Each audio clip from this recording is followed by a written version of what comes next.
Bismillahirrahmanirrahim. Assalamualaikum warahmatullahi wabarakatuh. Innal hamdalillah nahmaduhu wa nasta'inuhu wa nastaghfiruhu wa nastahdihi wa na'udzu billahi min shururi anfusina wa min sayyiati a'malina. May yahdihillahu fala mudilla lahu wa may yudlil fala hadiya lahu. أشهد أن لا إله إلا الله وحده لا شريك له وأشهد أن محمدا عبده ورسوله الذي لا نبي بعده أما بعد. Pertama-tama kita bersyukur kepada Allah Subhanahu wa taala atas segala limpahan rahmat yang Allah masih berikan kepada kita. Hingga pada kesempatan siang hari ini kembali kita bisa berjumpa melalui aplikasi ini untuk melanjutkan mata kuliah kita, yaitu mata kuliah Hadis Tarbawi. Dan alhamdulillah pada hari ini kita sudah sampai di pertemuan yang kelima yang akan membahas tema seputar kurikulum pendidikan Islam. Kemudian salawat dan salam marilah kita sampaikan untuk Rasulullah SAW. Mudah-mudahan dengan terus bersalawat kepada beliau, kita mendapatkan syafaatnya di hari kiamat. Baik, ikhwan dan akhwat yang dirahmati Allah. InsyaAllah hari ini kita lanjutkan materi kita. Dan pembahasan kita adalah tentang kurikulum pendidikan Islam. Ya. Nah, jadi teman-teman semuanya bahwa sudah selayaknya bahwa sebuah lembaga pendidikan atau sebuah sistem pendidikan, maka di dalamnya juga harus terdapat kurikulum, ya, yang mana kurikulum ini dibuat dan dirancang untuk menjadi panduan pada saat kita ingin melakukan proses belajar mengajar. Jadi memang seharusnya sebuah lembaga pendidikan itu memiliki kurikulum. Ya, karena jika sebuah lembaga pendidikan tidak memiliki kurikulum, maka hampir bisa dipastikan itu ibarat sebuah kapal yang dia berlayar di tengah laut tapi tidak dikemudikan oleh seorang kapten, ya, yang mengemudikan kapal tersebut. Atau sebuah mobil yang berjalan di jalan raya tapi tidak ada sopir yang mengemudikan mobil itu, sehingga mobil dan kapal tersebut dia akan berjalan tapi tidak tentu arahnya kemana. Nah, begitulah dengan kurikulum. Ya, kurikulum itu harus dibuat, ya, harus dibuat supaya siapapun yang nanti pada akhirnya mengelola sebuah sistem pendidikan apapun itu, ya, baik tingkat menengah ke bawah atau menengah ke atas atau mungkin tingkat perguruan tinggi, maka akan lebih mudah dalam mencapai tujuan utama dari lembaga pendidikan tersebut. Ya, kita ambil contoh misalnya, pemerintah kita sudah menetapkan ada beberapa kurikulum yang ditetapkan, ya, macam-macam. Ya, ada kurikulum misalnya kurikulum ya macam-macam yang kita ketahui sekarang, ya. Nah, itu semuanya tentu dibuat untuk menuju dan mencapai sebuah tujuan yang memang sudah direncanakan oleh pemerintah kita.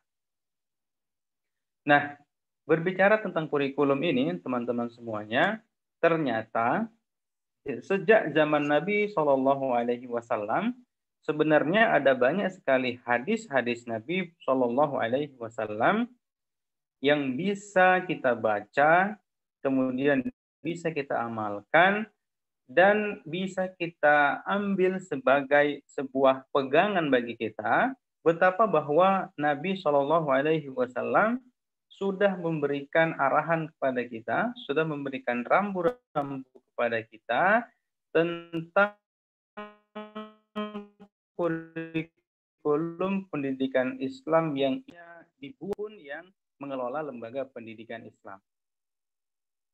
Nah, jadi kalau kita bicara tentang pendidikan Islam, ikhwan dan akhwat yang dirahmati Allah, maka tentu kita menginginkan sebuah pendidikan yang ideal, ya.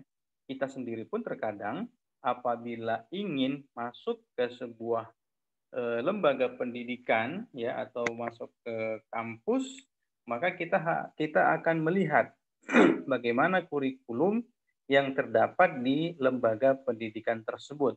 Bagaimana kurikulum yang terdapat di kampus tersebut. Tidak jarang kita kemudian tidak jadi atau mengurungkan niat kita untuk mendaftarkan diri kita ke lembaga tersebut hanya karena kita tahu bahwa kurikulum di lembaga tersebut tidak bagus. Begitu juga kiranya untuk kita yang sekarang ini sudah punya anak, ya. Sudah punya anak, kemudian anak-anak kita juga sudah sekolah, maka kita sebagai orang tua juga biasanya akan melihat, ya, bagaimana kurikulum yang terdapat di sekolah di mana anak kita akan kita masukkan ke sana. Kalau kita lihat sebagai orang tua bahwa kurikulum yang terdapat di sekolah tujuan anak kita tidak baik, maka biasanya kita sebagai orang tua kemudian mengurungkan niat kita untuk menyekolahkan anak kita ke tempat itu. Dan kemudian kita memilih sekolah lain yang lebih bagus kurikulumnya menurut pengamatan kita. Ya, nah, jadi seperti itu. Nah, maka kalau kita telusuri hadis-hadis Nabi Shallallahu Alaihi Wasallam, itu ternyata ada banyak sekali yang mengarah kepada kurikulum pendidikan Islam yang ideal dan yang seharusnya ada di setiap lembaga pendidikan Islam. Ya, untuk Anda mungkin yang punya niat untuk misalnya membangun sekolah atau membangun sebuah lembaga pendidikan, maka beberapa hadis-hadis yang akan kita kemukakan hari ini sekiranya bisa menjadi petunjuk untuk arah kita dalam membuat kurikulum di lembaga pendidikan Islam yang kita dirikan. Ya, jadi jangan asal mendirikan saja tanpa adanya tujuan yang jelas. Karena kalau kita lihat sekarang ini ya teman-teman semuanya, orang membangun lembaga pendidikan itu seperti ajang lomba ya, ajang lomba. Bahkan yang miris juga di sebagian oknum yang sekarang ini mendirikan lembaga pendidikan, justru mereka ingin mencari keuntungan duniawi semata. Jadi hitungannya itu adalah hitungan dunia. Kalau buat lembaga pendidikan, kemudian nanti masuk mahasiswanya daftar sekian ratus orang, SPP-nya berapa juta satu bulan dikalikan berapa ratus orang, maka hasilnya sekian dan lain sebagainya. Terkadang juga ada permainan di uang gedung dan lain sebagainya. Nah, ini tentu oknum-oknum yang tidak selayaknya seperti itu. Karena pada saat kita membuat sebuah lembaga pendidikan, maka cita-cita utama kita adalah ingin benar-benar mencerdaskan siswa-siswi kita, mencerdaskan mahasiswa-mahasiswi kita yang nanti akan bergabung bersama kita. Jadi bukan cuma sekadar kita ingin memperkaya diri kita secara pribadi dan keluarga. Maka tidak jarang ya kita lihat di beberapa tempat ya, di beberapa lembaga pendidikan kita lihat ada yang kemudian ketika dia sudah menjadi sebuah lembaga yang besar, maka di sana terjadi keributan di antara mereka, di antara keluarga, ya, sehingga itu yang kemudian membuat lembaga pendidikan itu menghentikan operasionalnya. Ya tentu kebanyakan adalah karena urusan dunia, ya, urusan dunia yang tidak terselesaikan secara kekeluargaan. Ya, akhirnya ke pengadilan, kemudian di pengadilan juga tidak selesai, dan pada akhirnya yang dirugikan adalah siswa-siswi atau mahasiswa-mahasiswi dari lembaga tersebut. Akhirnya mereka terkatung-katung ya dengan status pendidikan yang mereka jalankan selama ini. Itu terjadi. Di sini ada beberapa kampus yang begitu ya. Mungkin di daerah antum dan antuna juga ada yang kasusnya sama seperti itu. Ya mungkin karena mereka ketika mendirikan sebuah lembaga pendidikan tidak memikirkan bahwa tujuan yang utama, tujuan mulia yang utama yang harus mereka tanamkan baik-baik ketika mendirikan lembaga itu adalah memang untuk mencerdaskan siswa-siswi mereka dan bisa menjelaskan yang benar itu benar dan yang salah itu salah. Ya. Nah, kembali kepada kurikulum pendidikan Islam yang ideal berdasarkan hadis-hadis Nabi Shallallahu Alaihi Wasallam. Maka di sini ada beberapa hadis yang sudah coba saya kumpulkan, ya, yang mungkin nanti bisa kita jadikan sebagai bahan diskusi kita pada kesempatan kali ini dan juga bisa dijadikan sebagai acuan kita juga nanti pada saat kita ingin membuat sebuah kurikulum, ya, kurikulum pendidikan Islam.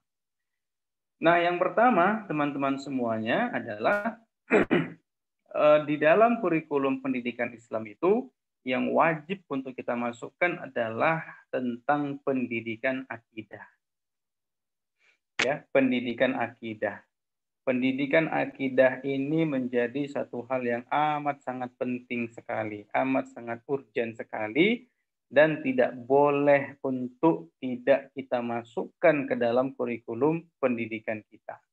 Ya, jadi kalau kita buat sebuah lembaga pendidikan Islam, maka jangan dikesampingkan masalah akidah. Ya, urusan akidah jangan sampai dikesampingkan. Dan bahkan jangan sampai nanti akidahnya itu tidak ada, ya, pendidikan akidahnya tidak ada di dalam lembaga kita. Ya, nah ini penting. Walaupun kita hanya mendirikan sebuah sekolah tahfiz misalnya, yang sekarang ini sedang marak, ya, sedang marak di mana-mana kita lihat sekolah tahfiz ya. Bahkan sekolah-sekolah yang biasa saja pun sekarang sudah dimasukkan di sana ada program tahfiz ya sebagai sebuah program yang menjadi unggulan bagi sekolah-sekolah tersebut ya. Walaupun seperti itu maka pendidikan akidah harus tetap menjadi prioritas ya. Prioritas yang memang harus kita masukkan. Nah, di dalam banyak hadis Nabi Shallallahu Alaihi Wasallam juga senantiasa mengingatkan kita umatnya, mengingatkan para sahabatnya untuk masalah akidah ini. Ya, masalah akidah ini tidak bisa ditawar-tawar. Ya, masalah akidah ini harus memang kita pelajari yang benar-benar. Karena ini akan sangat fatal akibatnya ketika kita tidak mempelajarinya dengan sangat baik ya dan tidak mempelajarinya dengan sungguh-sungguh. Nah, salah satu hadis yang cukup masyhur yang kita masukkan di sini ya teman-teman semuanya yang berkaitan dengan pendidikan akidah adalah hadis Mu'adz bin Jabal ya. Hadis Mu'adz bin Jabal ini sebuah hadis yang saya kira sangat masyhur sekali di kalangan kita ya, di tengah-tengah kita dan saya yakin mungkin teman-teman semuanya sudah sering mendengar hadis ini ya, baik dari asatidzah atau mungkin baca-baca buku ya. Jadi ada satu hadis yang sangat masyhur ya, yang mana bunyi hadisnya itu adalah lamma ba'athan nabiyyu sallallahu alaihi wasallam Mu'adz bin Jabal ila nahwi ahli al-Yaman qala lahu. Ketika Nabi Shallallahu Alaihi Wasallam mengutus Mu'adz bin Jabal ya kepada penduduk Yaman, beliau mengatakan kepada Mu'adz, innaka taqdamu ala qaumin min ahlil kitab. Sesungguhnya engkau akan menjumpai suatu kaum dari ahli kitab. Ya, ahli kitab itu adalah orang yang diberikan kepada mereka kitab suci, ya. Ahli kitab namanya. Nanti di penjelasan insya Allah kita jelaskan penduduk Yaman ini adalah golongan apa ya. falyakun awwala ma tad'uuhum ila an yuwahhidullaha ta'ala. Maka hendaknya yang pertama kali engkau dakwahkan kepada mereka adalah untuk mengesahkan Allah Ta'ala. Fa'idha arafu dhalik. Apabila mereka sudah mengetahui hal itu, fa'akhbirhum annallaha qad farada alaihim khamsa salawatin fi yaumihim wa lailatihim. Maka kabarkanlah kepada mereka bahwasanya Allah Subhanahu wa taala sudah mewajibkan kepada mereka sholat 5 waktu ya di siang hari dan malam hari. Fa'idha sallau, dan maka apabila mereka sudah melaksanakan salat, fa'akhbirhum annallaha iftarada alaihim zakatan fi amwalihim. Maka kabarkanlah kepada mereka bahwasanya Allah mewajibkan terhadap mereka zakat ya pada harta-harta mereka. Tu'khadu min ghaniyihim faturaddu ala fakirihim. Yang diambil dari orang kaya dari mereka kemudian akan dikembalikan kepada orang-orang miskin atau orang-orang fakir daripada golongan mereka. Fa'idha aqarru bidzalika fakhud minhum wa tawaqqa kara'ima amwalin nas. Nah, ini adalah hadis yang sangat masyhur ya, yaitu hadis Mu'adz bin Jabal. Dan untuk hadis ini mungkin kita akan lebih fokus kepada sepenggalan awal-awal hadis ini ya, karena ini berkaitan dengan pendidikan akidah ya. Jadi hadis ini teman-teman semuanya yang dirahmati Allah adalah merupakan sebuah hadis yang sudah sama kita ketahui bahwasanya Nabi Shallallahu Alaihi Wasallam pernah suatu ketika mengutus seorang sahabat bernama Mu'adz bin Jabal radhiyallahu anhu ke Yaman ya untuk mendakwahkan kepada mereka agama Islam ya. Wa anna da'wata ghairil muslimina ila al-islam tabda'u bida'watihim ila al-iqrar bi wahdaniyatillah ta'ala ya. Dan sesungguhnya dakwah kepada orang yang tidak beragama Islam ya, yaitu dimulai dengan mendakwahkan mereka kepada pengakuan terhadap keesaan Allah Subhanahu wa taala ya. Jadi mereka harus mentauhidkan Allah, tidak boleh menyekutukan Allah ya dengan apapun ya, bahwasanya Allah Subhanahu wa taala yang sudah menciptakan mereka, Allah yang sudah memberi rezeki kepada mereka ya, dan Allah Subhanahu wa taala tidak ada yang sebanding dengannya ya. Jadi itu dulu kata Rasulullah kepada Mu'adz bin Jabal untuk didakwahkan.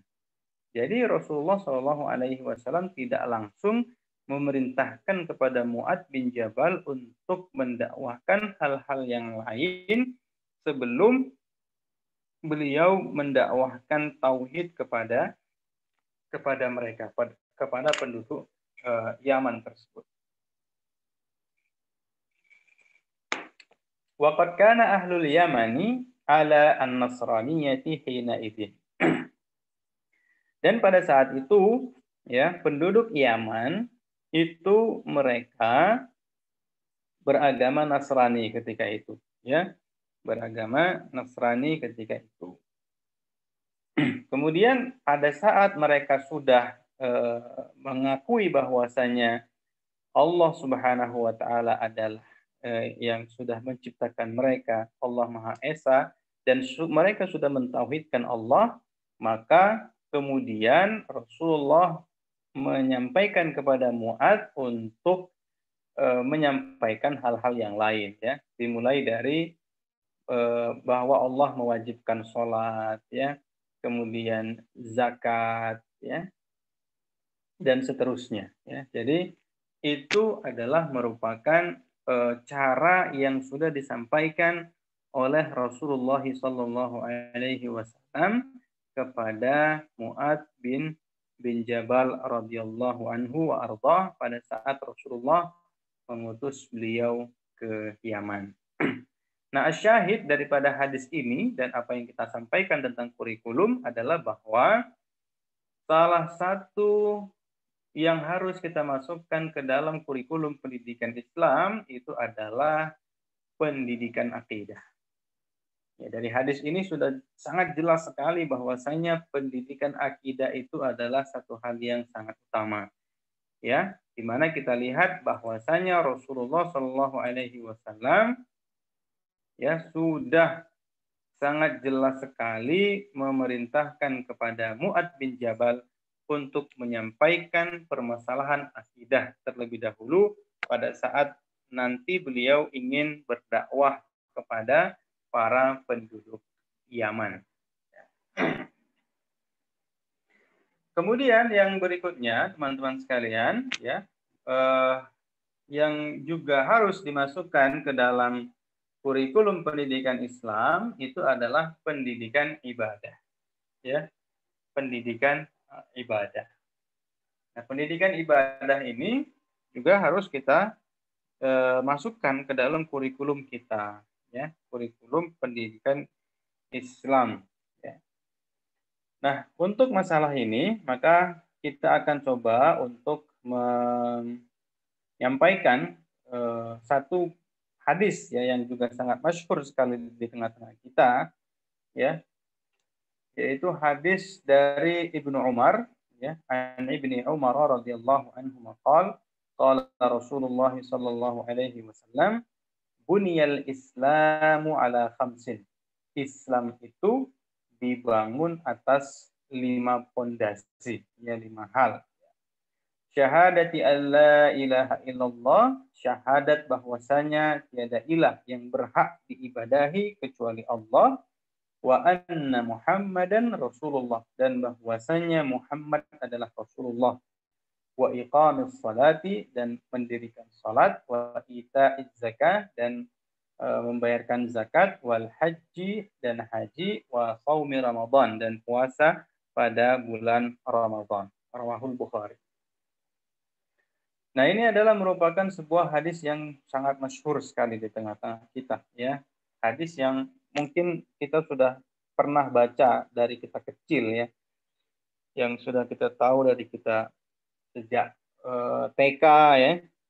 Nah, ini adalah satu hadis yang saya kira kita semua sudah hafal. Nah, nah di dalam hadis ini, teman-teman sekalian, Rasulullah Shallallahu Alaihi Wasallam sudah menyampaikan kepada kita tentang beberapa macam ibadah yang harus kita lakukan, ya, yang harus kita jalankan sebagai seorang yang beragama Islam, ya. Dan pada hadis ini, ya, Nabi Shallallahu Alaihi Wasallam ya syabbaha telah memberikan penyerupaan, ya, dengan sebuah bangunan yang kokoh, ya. Wa syabbaha arkanahul khamsata biqawaida thabitatin muhkamatin hamilatin lidzalika al-bunyan, ya. Yang mana beliau Shallallahu Alaihi Wasallam telah menyerupakan rukun Islam yang 5 itu, ya, sebagai sebuah pondasi yang amat sangat kokoh sekali. Fala yasbutul bunyanu biduniha, maka sebuah bangunan itu tidak akan bisa tegak tanpa adanya pondasi tersebut, ya. Dimulai dari syahadatain, ya, yaitu bersyahadat, ya, mengucapkan 2 kalimat syahadat, yaitu syahadat alla ilaha illallah, syahadat bahwasanya tidak ada ilah yang berhak disembah kecuali Allah, dan Muhammad adalah Rasulullah yang diutus oleh Allah Subhanahu wa taala. Kemudian berikutnya Rasulullah Shallallahu Alaihi Wasallam menyampaikan setelah syahadat, ya, yaitu iqami as-salah, ya, wa iqam as-salah, yakni al-muhafadzah ala ada'i shalawatil khamsil mafrudati fil yaumi wal lailah, yaitu menjaga, ya, pelaksanaan sholat yang 5 waktu, ya, yang wajib untuk kita kerjakan, ya, fil yaumi wal lailah, pada siang hari dan pada malam hari. Karena sebagian sholat yang 5 waktu itu ada yang kita kerjakan di waktu siang, seperti waktu zuhur dan waktu asar ya. Ada juga yang kita kerjakan sesudah tiba waktu malam ya, seperti misalnya waktu maghrib dan waktu isya. Dan ada juga yang kita kerjakan pada waktu subuh, yaitu sholat subuh ya, sholat fajar. Kemudian yang ketiga, rukun yang ketiga adalah ikhraju az-zakatil mafruḍah, yaitu mengeluarkan zakat yang diwajibkan kepada kita. Wahya ibadatun maliyatun wajibatun fi kulli malin balaghal miqdar wal hadd asy-syar'i, yang dikeluarkan ya dari harta kita ketika sudah mencapai takaran dan batasan-batasan secara syar'i. Wahala alaihil haul, dan sudah berputar selama satu tahun ya. Wa huwal amul qamariyu awil hijri. Fa yukhraju minhu rub'ul usyur. Maka dikeluarkan darinya ya 2,5% ya. Wa aidan yadkhulu fiha zakatul an'ami wal masyiyah wa zakatuz zuru'i wat thimar wa urudut tijarah wa zakatu ar-rikaz wa huwa al-kanzul madfun alladhi yustakhraju min al-ard. Ya, dan bagian-bagian ataupun bentuk-bentuk zakat-zakat yang lain ya, yang berkaitan dengan zakat mal atau zakat yang ada kaitannya dengan harta kita. Ya, jadi kalau dalam pembayaran zakat itu ketika sudah sampai nisabnya, kemudian sudah 1 tahun lamanya, hala alaihil haul, maka ketika itu kita harus mengeluarkan zakat dari harta-harta yang kita miliki. Tidak hanya kita simpan saja di rumah, akan tetapi ada kewajiban kita terhadap fakir miskin, yaitu mengeluarkan sebagian dari harta yang kita miliki untuk kita bayarkan zakatnya. Kemudian yang berikutnya adalah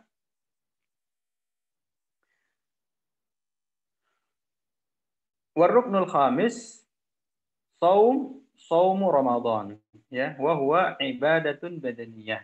Puasa pada bulan Ramadan. Ini adalah merupakan puasa yang wajib untuk kita kerjakan, yaitu puasa pada bulan Ramadan yang merupakan ibadah badaniyah ya, ibadah yang ada kaitannya dengan fisik kita sebagai manusia biasa. Wasyamu ya'ni al-insaku biniyati at-ta'abbudi 'ala al-akli wasyurbi wa ghishyanin nisa'i wa sa'iril mufattirati min tulu'il fajri ila ghurubish syams. Ya. Jadi puasa itu adalah menahan dari segala sesuatu yang berpotensi membatalkan puasa kita. Dari terbit fajar sampai terbenam matahari. Nah, kita harus menahan segala bentuk yang kemudian bisa membatalkan puasa yang kita lakukan selama bulan Ramadan, ya. Dan yang terakhir ya adalah haji, ya, yaitu melaksanakan ibadah haji pada saat kita sudah diberikan kemampuan oleh Allah Subhanahu wa taala. Kita mampu secara finansial, kita mampu fisiknya juga ya.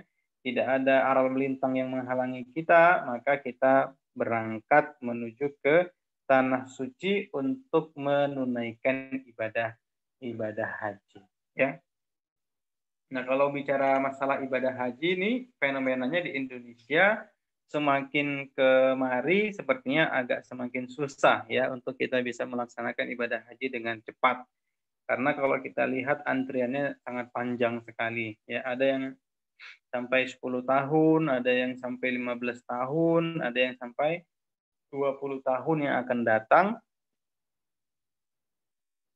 baru dia mendapatkan giliran untuk berangkat menuju ke tanah suci melaksanakan ibadah haji. Nah, ini merupakan sebuah tantangan juga bagi kita, tapi mudah-mudahan Allah Subhanahu wa taala memberikan kepada kita kemudahan untuk bisa segera melaksanakan ibadah haji, ya. Itulah teman-teman semuanya hadis yang berkaitan tentang pendidikan ibadah, ya. Pendidikan ibadah yang juga harus kita masukkan ke dalam kurikulum lembaga pendidikan yang kita miliki, ya. Jadi ini juga jangan sampai kita luput, ya. Jangan sampai kita luput dan tidak kita masukkan. Jangan sampai nanti ketika sudah tamat siswa kita, kemudian tidak tahu bagaimana sholat, ya. Sudah tamat tidak tahu bagaimana puasa, tidak tahu cara membayar zakat, ya. Bahkan yang sangat miris juga mereka tidak tahu apa itu zakat, ya. Mereka juga tidak tahu bagaimana cara sholat, ya. Ini tentu menjadi satu hal yang sangat menyedihkan, ya, apabila kita merupakan seorang yang diberikan amanah untuk mengelola sebuah lembaga pendidikan. Kemudian teman-teman semuanya yang juga harus dimasukkan ke dalam kurikulum pendidikan Islam juga adalah pendidikan akhlak namanya. Ya, pendidikan akhlak. Itu juga penting untuk kita masukkan, ya, di dalam kurikulum pendidikan kita. Karena apalagi hari ini, ya, kita lihat banyak sekali anak-anak yang kemudian bisa dikatakan tidak lagi menjadi orang yang memiliki akhlak, ya, memiliki akhlak. Nah, ini tentu sangat miris sekali, sangat menyedihkan sekali, ya, di zaman yang serba canggih seperti sekarang ini, tapi ternyata akhlak yang ada pada anak-anak kita justru malah semakin tidak baik, ya. Karena seharusnya tidak demikian, ya. Ketika perkembangan teknologi sudah semakin baik, semakin bagus, maka juga harus bisa dibarengi dengan akhlak yang baik. Nah, berbicara tentang akhlak tentu juga sudah banyak sekali hadis-hadis Nabi Shallallahu Alaihi Wasallam yang berbicara tentang hal tersebut, ya. Nah, kalau di sini kita akan coba untuk kemukakan satu hadis saja, yaitu hadis an Abdullah bin Amr radhiyallahu anhuma anin Nabi sallallahu alaihi wasallam qaal, bahwasanya Nabi sallallahu alaihi wasallam bersabda, al muslimu, seorang muslim itu, man salimal muslimuna, siapa saja yang selamat, ya, daripada orang-orang muslim, min lisanihi wa yadihi, daripada lisan dan tangan. Wal muhajiru man hajara ma nahallahu an. Dan adapun orang yang berpindah atau seorang muhajir itu adalah orang yang pindah dari apa yang dilarang oleh Allah Subhanahu wa taala. Ya. Nah, ini adalah merupakan hadis yang berkaitan tentang pendidikan akhlak, ya. Pendidikan akhlak yang juga harus kita miliki, ya, harus kita miliki dan juga harus dimiliki oleh anak cucu kita, ya. Jadi dalam hadis ini Rasulullah mengatakan bahwasanya seorang muslim itu adalah yang apabila muslim yang lain bisa selamat dari lisan dan juga dari tangannya. Nah, karena kalau bicara masalah lisan ini kan menjadi satu hal yang cukup menarik, ya, untuk kita sampaikan pembahasannya. Karena ibarat orang mengatakan bahwa lidah tidak bertulang, akan tetapi apa yang diucapkan oleh lidah ini menjadi satu hal yang amat sangat menyakitkan, ya, pada saat yang kita sampaikan adalah sesuatu yang kemudian bisa berakibat mencederai atau melukai hati seseorang, ya. Jadi ini sangat penting sekali yang diajarkan oleh Nabi Shallallahu Alaihi Wasallam, dan ini adalah merupakan akhlak yang baik, akhlak yang luhur yang harus kita miliki, ya, dan juga harus kita tanamkan sejak dini kepada generasi-generasi yang akan datang. Nah, utamanya adalah dengan cara memasukkan hal ini ke dalam kurikulum pendidikan yang kita kelola dan juga yang dikelola oleh kaum muslimin, yaitu pendidikan akhlak. Ini tentu berkaitan dengan akhlak, ya, dengan adab. Karena apabila orang sudah berakhlak, orang sudah beradab, maka tidak mungkin dia mau untuk mengeluarkan sesuatu yang keluar dari lisannya yang kemudian bisa berpotensi mencederai ataupun melukai perasaan orang lain, ya. Kemudian man salimal muslimuna min lisanihi wa yadihi, ya, orang yang selamat ya daripada lisannya dan juga tangannya. Nah, tangan ini juga seperti itu, ya. Jangan mudah sekali kita untuk menggerakkan tangan kita ini untuk hal-hal yang tidak baik, ya, memukul orang, ya, kemudian menyiksa orang dan lain sebagainya, yang mana terkadang kita menganggap bahwasannya kita lebih hebat, lebih besar, lebih tinggi kedudukannya daripada orang lain, ya, sehingga kemudian kita sangat ringan sekali tangannya untuk menganiaya orang lain, ya. Nah, ini tentu adalah merupakan perbuatan yang tidak berakhlak sama sekali, ya. Adapun orang yang berakhlak adalah orang yang senantiasa menjaga lisannya, menjaga tangannya dari perbuatan-perbuatan tercela yang sudah kita sampaikan tadi barusan, ya. Kemudian yang berikutnya, di antara hal yang juga mesti dimasukkan ke dalam sebuah kurikulum pendidikan Islam itu adalah tentang pendidikan skill, ya, atau keterampilan, ya. Pendidikan skill atau keterampilan. Nah, ternyata kalau kita lihat juga di dalam beberapa hadis Rasulullah SAW, ya, betapa bahwa Rasulullah juga sudah mengajarkan kepada kita umatnya untuk bisa mengembangkan skill, ya, atau keterampilan yang kita miliki, ya. Jadi skill itu penting, ya. Di samping kecerdasan otak yang kita miliki, maka skill ataupun kemampuan kita ini juga menjadi satu hal yang harus menjadi perhatian kita, ya.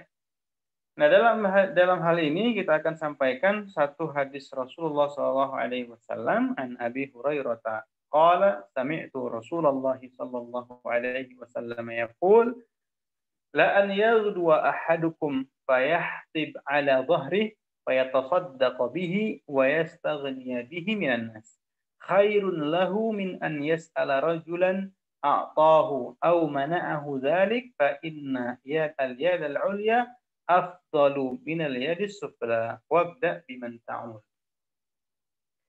Nah, jadi ini adalah merupakan satu isyarat bahwa Nabi Shallallahu Alaihi Wasallam memerintahkan kepada kita atau menganjurkan kepada kita umatnya untuk memiliki keterampilan dalam bekerja, khususnya dalam mencari nafkah, ya.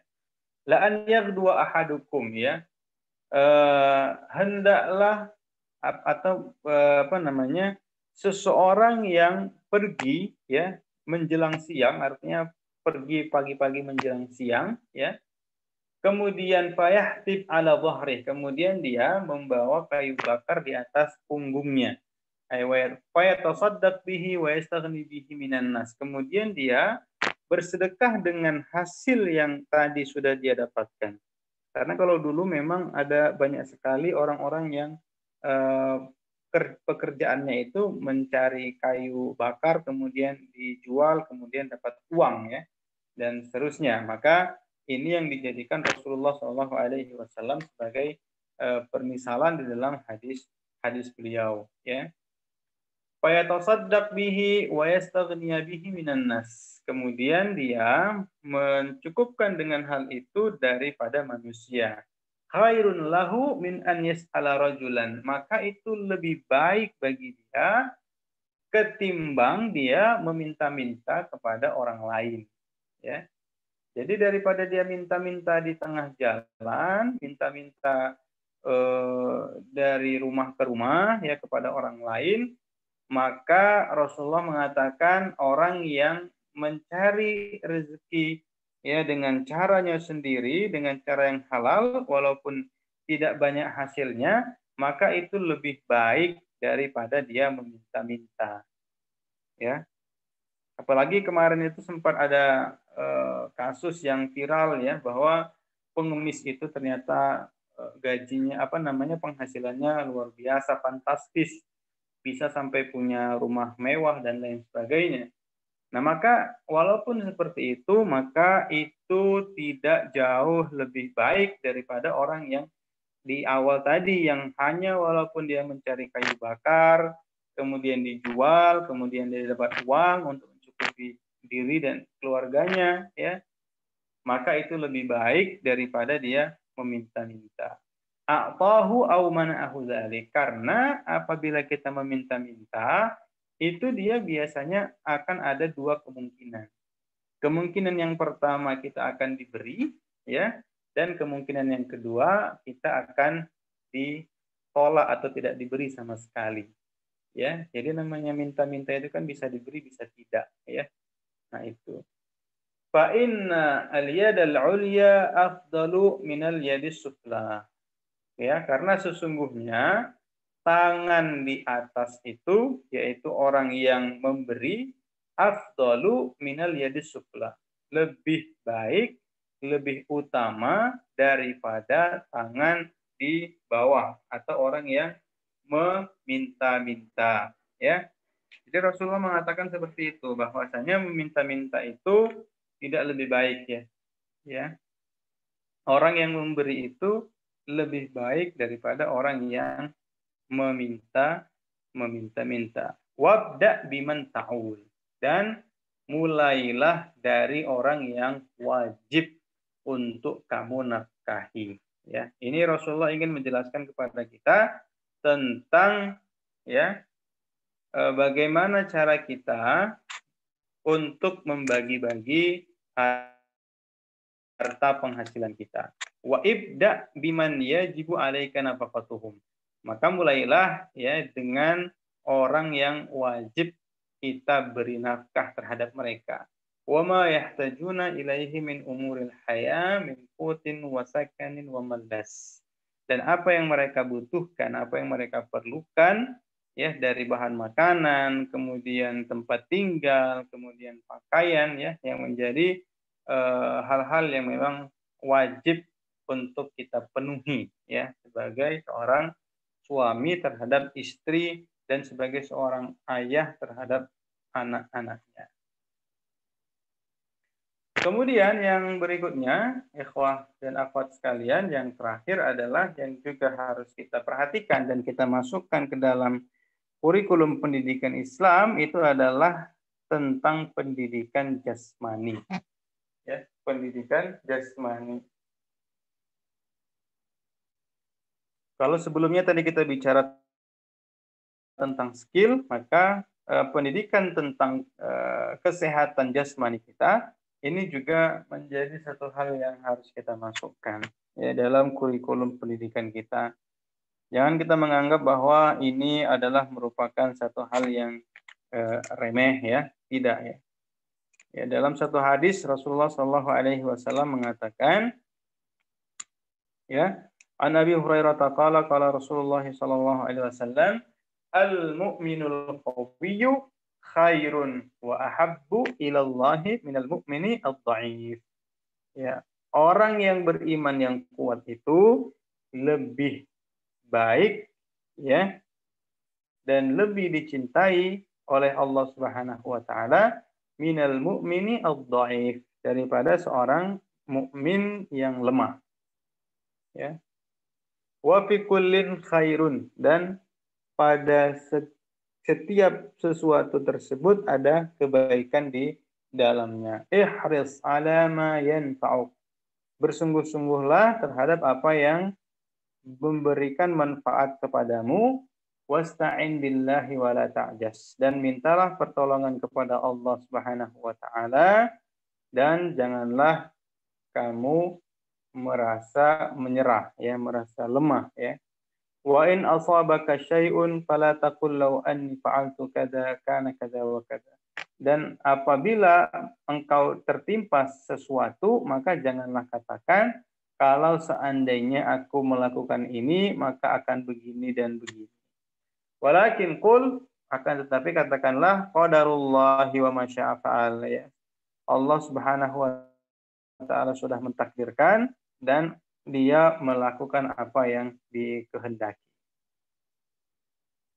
Fa inna lau taftahu amal syaitan, karena sesungguhnya kalimat lau ini ya, kalimat apabila jika seandainya ini bisa membuka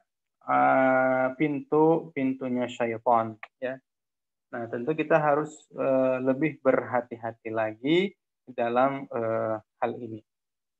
Baik, ikhwan dan akhwat sekalian yang dirahmati Allah, kiranya itu beberapa hal yang kita sampaikan untuk antum dan antum semua berkaitan tentang materi kita hari ini, yaitu kurikulum pendidikan Islam. Jadi saya ulangi bahwa di dalam kurikulum pendidikan Islam yang saya paparkan hari ini, maka setidaknya itu harus mencakup yang pertama masalah pendidikan akidah, kemudian pendidikan ibadah, pendidikan akhlak, pendidikan skill, ya, atau keterampilan dan pendidikan jasmani. Ini mesti kita masukkan dan semuanya ada dalilnya dari Nabi Shallallahu Alaihi Wasallam. Baik, kiranya demikian. Terima kasih atas segala bentuk perhatian. Mudah-mudahan yang sedikit ini bisa dipahami. Dan sepertinya saya harus pamit dulu ya. Mohon maaf mungkin untuk sesi tanya jawab tidak kita buka hari ini. Kalau ada pertanyaan tentang tema ini coba disimpan dulu. Nanti insya Allah hari Senin yang akan datang kita bahas ya, insya Allah di pertemuan ke-6. Jadi kita cukup dulu di sini. Mudah-mudahan bisa bermanfaat. Wassallallahu ala nabiyyina Muhammadin. Subhanakallahumma rabbana wa bihamdika asyhadu an la ilaha illa anta astaghfiruka wa atubu ilaik. Wassalamualaikum warahmatullahi wabarakatuh.